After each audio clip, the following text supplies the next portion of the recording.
Bitcoin topping 39,000 for the first time in 6 weeks. I'm just kidding, but falling this morning. Coinbase rallying 9% yesterday.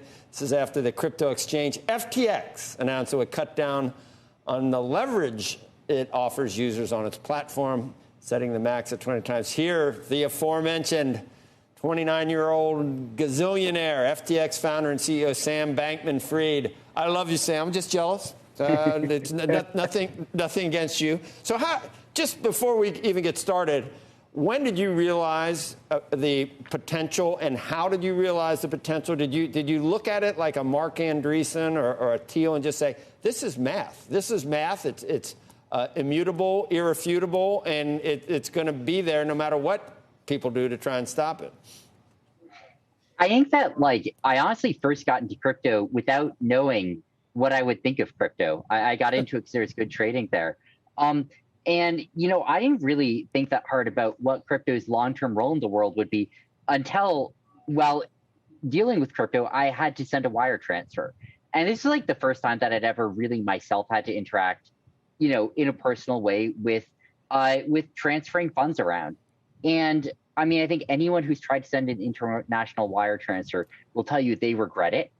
And the more that I dug into it, the more I realized that, a lot of the payment rails right now are not very good. They, take months to settle sometimes.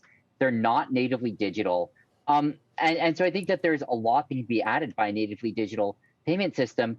And then I think the second realization I had when I sort of started to get exposed to what people more globally thought about crypto was that, if you don't happen to come from a country with the global reserve currency, right. The idea of having an external currency that is sort of immutable and cannot be screwed with by forces, it starts to look a little bit more appealing.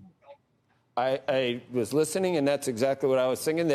There are people that say that the utilitarian uses of Bitcoin haven't been demonstrated yet, and you, I think, differ a little bit with that because it is very easy to send it cross-border and everything else.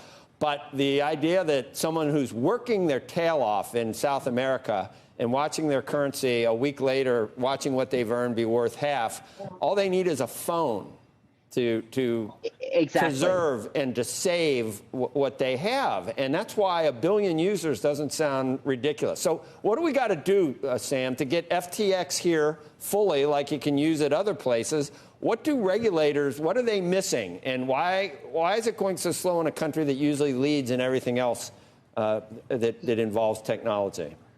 It's a really good question. And there are a few pieces to it. When you look at sort of the AML KYC side, that looks, frankly, basically the same everywhere. Everyone knows you have to do KYC on users in crypto, and the leading venues are all doing it, and have been for a while.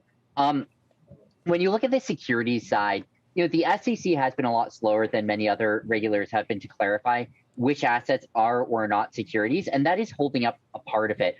Although there is clarity on the largest cryptocurrencies, and so frankly, you can still get 3/4 of trading volume by tokens that are pretty safe.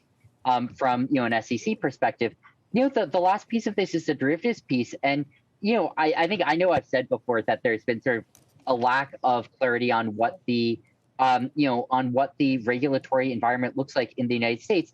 I think that's being a little bit imprecise and maybe a little bit not charitable. There is a futures regime, in the United States. It's very different than the crypto regime. And when you look at how crypto exchanges have developed, they've developed very differently than how, places like CME work and develop. And I think that looking at the interfacing of those two is one of the biggest things, which is holding back, 75% of global volume. I think it's doable, but it is a little bit trickier than what exchanges have tried so far. Shepard Smith here. Thanks for watching CNBC on YouTube.